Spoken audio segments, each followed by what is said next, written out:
భగవద్గీతలోని క్షేత్రజ్ఞ విభాగ యోగము అనే అధ్యాయములో 28వ శ్లోకం గురించి తెలుసుకుందాము. సమం సర్వేషు భూతేషు తిష్టంతం పరమేశ్వరం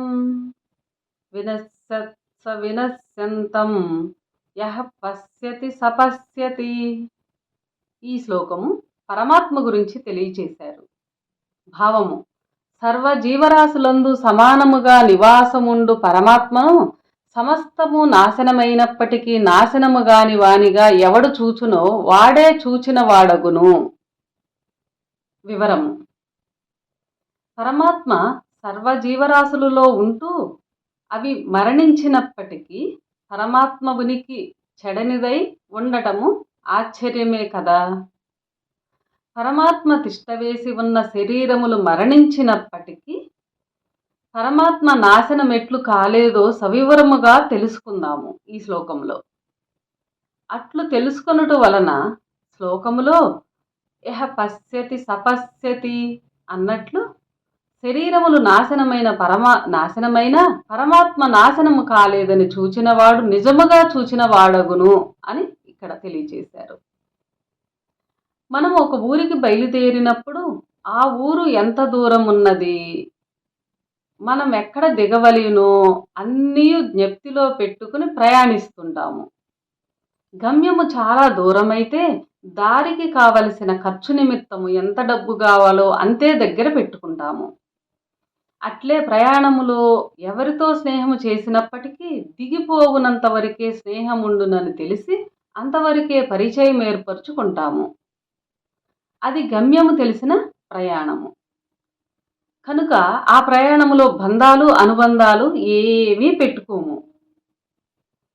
జీవ ప్రయాణములో మరణమును గమ్యమున్నదని అందరికీ తెలుసు, కానీ ఆ గమ్యం ఎంత దూరం ఉన్నది తెలియదు, అది ఎప్పుడొచ్చుచున్నది తెలియదు. ఒక ఊరికి పోవాలంటే ప్రయాణ కాలము నెల పట్టునని తెలిసినప్పటికీ సాటి ప్రయాణికులతో అంటని స్నేహము చేస్తాము. కానీ మన శరీర వాహన ప్రయాణ కాలం ఇంత అని ఖచ్చితంగా తెలియనప్పటికీ మన సాటి ప్రయాణికులతో పూర్తి సంబంధాలు ఏర్పరచుకోవటము జ్ఞాన రహితమని అర్ధరహితమని తెలియాలి. జ్ఞాన సహితముగా యోచిస్తే సాటి ప్రయాణికులకు శరీరములందు జీవితము సాగిస్తున్నప్పటికీ ఇక్కడ జ్ఞాన సహితముగా యోచిస్తే సాటి ప్రయాణికులుగా శరీరములందు జీవితము సాగిస్తున్నప్పటికీ ఎవరి గమ్యమో వారిది. ఎవరు ఏ గమ్యం వరకు ప్రయాణించి నిలిచిపోవుదురో చెప్పలేము. నీ వెంట నీ గమ్యం వరకు ప్రయాణించి నీతో పాటు దిగిపోవు వారెవరో ఉండరు. మన వెంట ఎవరు రారనే మాట వాస్తవమే. చివరకు సహచరిణి అని పేరుగాంచని నీ భార్య కూడా నీ వెంట చనిపోదు. ఈ వాస్తవాన్ని అందరూ ఒప్పుకోవాల్సిందే.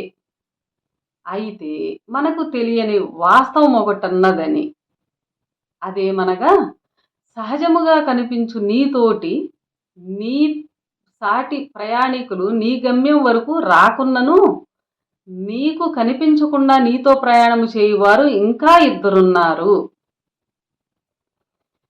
కనుక వానిని పరమాత్మ అంటము జరుగుతున్నది. అతనినే ఈశ్వరుడు అనగా అధిపతి అనియు, ఈశ్వరుడు అనగా అధిపతి అనియు, శివము అనియు, దేవుడనియు అనేక విధములుగా పిలువబడుచున్నాడు. మనందరం అనేక విధములుగా పిలుస్తున్నాము. నీవు జీవాత్మ అని నీకు తెలుసు, కానీ నీవు శరీరములో జీవయాత్ర సాగిస్తున్నావని మరిచినావు. అంతేకాక నీతో కూడా శరీరములో ఎల్లకాలము మరీ ఇద్దరు ప్రయాణిస్తున్నారని కూడా తెలియదు నీకు జీవుడిగా. నీకు తెలిసినా తెలియకపోయినా శరీరములో నీతో సహా ముగ్గురు ప్రయాణిస్తున్నారు. నీ శరీరములో నీకు తెలిసినా తెలియకపోయినా నీతో సహా ముగ్గురు ప్రయాణిస్తున్నారు. అట్లే అందరి శరీరములోనూ జీవాత్మ, ఆత్మ, పరమాత్మను ముగ్గురు ప్రయాణిస్తున్నారు.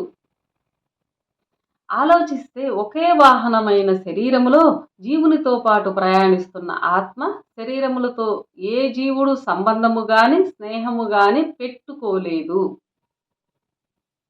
మన వెంట వచ్చు ఆత్మ పరమాత్మలతో స్నేహము చేయని మనము మన వెంట రాని బయట ప్రజలతో ఎంతో సంబంధ బాంధవ్యాలు పెట్టుకున్నాము. బయట వారితో కాలము గడుపు మనకి లోపలున్న వారితో స్నేహము చేయు తీరిక ఓపిక లేకుండా పోయినది. మనము లోపలనున్న వారి వైపు చూడకున్నను నీ వైపు వారు చూస్తున్నారు. వారితో మనము సంబంధము పెట్టుకున్నను వారి బంధము ఎల్లవేళలా మనతో ఉన్నది. మనము వారితో సంబంధము పెట్టుకోకుండా ఉన్నా కూడా వారి బంధము ఎల్లవేళలా మనతో ఉన్నది. వారి బంధము లేకపోతే శరీరములో మనము మన యొక్క నిమిషము కూడా ఉండలేము. మనము వారి సంబంధం లేకుండా శరీరములో ఒక నిమిషం కూడా ఉండలేము.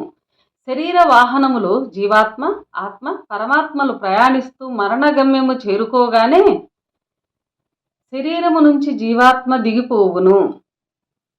జీవాత్మ ఒక్కడే కాక జీవాత్మతో పాటు ఆత్మ కూడా దిగిపోవును. నీతో పాటు మొదటి నుండి ఉన్న ఆత్మ పరమాత్మలలో నీతో వచ్చువాడు ఆత్మ ఒక్కడే. ఈ విషయము పురుషోత్తమ ప్రాప్తి యోగమున అధ్యాయంలో 8వ శ్లోకంలో కూడా చెప్పబడినది. నీ మరణ గమ్యములో నీతో పాటు శరీర వాహనము నుండి దిగిపోవు వాడు ఆత్మ కాగా ఆత్మ కంటే వేరుగానున్న పరమాత్మ అట్లే శరీరమందే ఉండును. సజీవయాత్రలో జీవుడు సుఖదుఖములను అనుభవించుచుండును. సుఖదుఖములను అనుభవించుటకు కావలసిన కార్యాచరణకు చైతన్యమునిచ్చి శరీరమును కదిలించువాడు రెండో వాడైన ఆత్మ. మూడో వాడైన పరమాత్మ సాక్షిగా అన్నిటినీ చూస్తూ ఏమీ చేయక మౌనముగా ఉండును. జీవుడు శరీరములో ఉన్నప్పుడు మరియు లేనప్పుడు స్తబ్దతగా నుండువాడు శివము లేక ఈశ్వరుడు లేక పరమాత్మ. అంటే ఏమియూ కాని ఈ మూడవ వాణ్ణి పరమాత్మ అనడములో అర్థము తెలుసుకున్నాము కదా. అట్లే ఈశ్వరుడని ఎందుకంటున్నామో వివరముగా తెలుసుకుందాము. అధిపతి అనగా పెద్దవాడు. అధిపతి అంటే పెద్దవాడు, గొప్పవాడు, మించిన వాడని అర్థమవుచున్నది. లక్షాధిపతి అనగా లక్షకు అధిపతి అని లేక లక్షకు మించిన వాడని, లక్షలు కలవాడని అర్థమవుచున్నది. ఆ విధముగా లక్షాధీశ్వరుడు కోటీశ్వరుడు అనటములో కోటికి లక్షకు అధిపతి అని వాటికంటే గొప్పవాడని తెలియచున్నది. యావత్ ప్రపంచమంతటికి అధిపతి అయిన వాడు పరమాత్మ ఒక్కడే. కనుక మొత్తమునకు అధిపతిగా పరమాత్మను ఈశ్వరుడు అని అనడము జరిగినది. పరమాత్మ ఎక్కడా గుర్తించలేనిది, అంతటా ఉన్నది, దేనికి తెలియనిది. పరమాత్మ ఎక్కడా గుర్తించలేనిది, అంతటా ఉన్నది, దేనికి తెలియనిది, బ్రతికి ఉన్నవానికి జ్ఞానులకు యోగులకు కూడా తెలియనివాడు పరమాత్మ. అగమ్య గోచరమైనది కావున దానిని శివము అనడం కూడా జరిగినది. శివము అనగా తెలియనిది అని అర్థము. జ్ఞానులకు యోగులకు శివము అన్నది ఒకటి ఉన్నదని తెలుసు. జ్ఞానులకు యోగులకు శివము అనేది ఒకటి ఉన్నదని తెలుసు. అది ఏది అని మాత్రం తెలియదు. జీవుడు బ్రహ్మయోగము చేత శరీరమందున్న ఆత్మను తెలియవచ్చును కానీ శివమును మాత్రము తెలియలేడు. కర్మ అయిపోయిన తరువాత జన్మలేని స్థితిని చేరు యోగులు శివమునందు ఐక్యమైపోదురు.